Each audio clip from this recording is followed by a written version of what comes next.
Les perdiuetes. Content que fa un grapat d'anys, en temps en què es passava més fam que les rates i no hi havia diners ni per sabates, un xiquet anomenat Peret se'n va anar de casa per si podia guanyar algun dineret. Va travessar una muntanya i després d'unes hores seguint un camí estret va arribar a un llogaret. Per sort, encara no feia ni 5 minuts que havia arribat, es va assabentar que el capellà del veïnat necessitava un criat.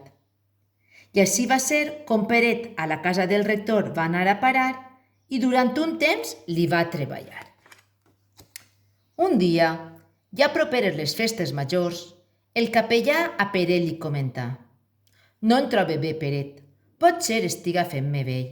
Estic un poc cansat i em roda una idea pel cap. Estic pensant portar un predicador que m'ajude en tots els tràfecs de la festa major». «Molt bé», va dir Peret tot maniós, «però tinga en compte que els predicadors són gent de bona taula i millor llit. On el gitarem a dormir? Què li farem per menjar?», va afegir tot preocupat perquè era l'encarregat de cuinar. «Ja veurem què comprem, perquè li faces un bon dinaret i que quede ben content», li contestà el capellà. «I recordo, Peret, que home fert, gitat al llit, conté així que després dormirà al teu llit». «Ja està decidit». «Al meu llit? I jo?», exclamà altra vegada el preocupat criat. «Tu a la pallissa», va concloure el rector amb molta autoritat, com si parlara des de la trona. «Mare de Déu, quin bolet!», pensà Peret enfadat, perquè sense dir ni xufa per no contradir al capellà. «I ara vaig a becar», va dir el capellà per acabar, «que estic molt cansat. Alerta! No vull sentir soroll, vull tranquil·litat». I amb un pam de nas es va quedar el nostre Peret, tot enfurrunyat, mentre el rector s'arreava una cesta d'eixes de Pare Nostre i orinal. I el dia va arribar que amb el predicador en casa el dinar li havien de preparar.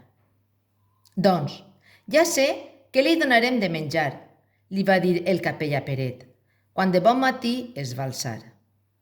«Compra 2 perdius en el mercat, una per al predicador i l'altra per a mi, i amb elles fas un guisat». «Vaja», va contestar Peret, tot disgustat. «I per a mi cap?» Tanmateix, va fer el que el rector li manà i en comprà 2, les més boniques, grans i molsudes del mercat. I Peret va preparar el dinar. De primer plat, una sopa i per després les perdiuetes, fetes amb un guisat, i una salseta que desprenia una oloreta. «I jo no provaré este guisaet», es deia per a ell mateix mentre remenava el suquet. Pensat i fet. Una cuixeta va agafar i se la va menjar. Que bona està!», pensava. I els llavis, de regust, es llepava. «Igual dona que me'n menge una que 2», i es va menjar una de les cuixes més molsudes. «Que bona està!», i es seguia els llavis rellepant. «Igual dona que me menge 2 que 3», i altra cuixeta es va menjar sense més. «Que bona està!», es va dir quan l'acabà d'engolir. «Igual dona que me menge 3 que 4», pensava, quan es tragava l'altra cuixeta que quedava. «Que bona està!». I així, a poc, sense adonar-se'n, les 2 perdius senceres es va menjar i res al perol va deixar. «I ara què faré?», va pensar Peret, tot penedit, i alhora astorat perquè s'havia menjat. «Què li dirà el rector? Què li donaré de menjar al predicador? Em matarà, quan ho sàpiga el capellà». I es va posar a pensar. I pensant, una enganyina va idear que si li eixia bé, el podria salvar. El predicador va anar a buscar per poder parlar amb ell. Escolte, l'he d'avisar d'una cosa. No sé què li passa al senyor Retor, però de vegades fa una por. D'ell cal fugir ràpidament, quan el veig a esmolar el gabinet. I és que li pega per tallar orelles i les vol per parelles. I va arribar l'hora de dinar.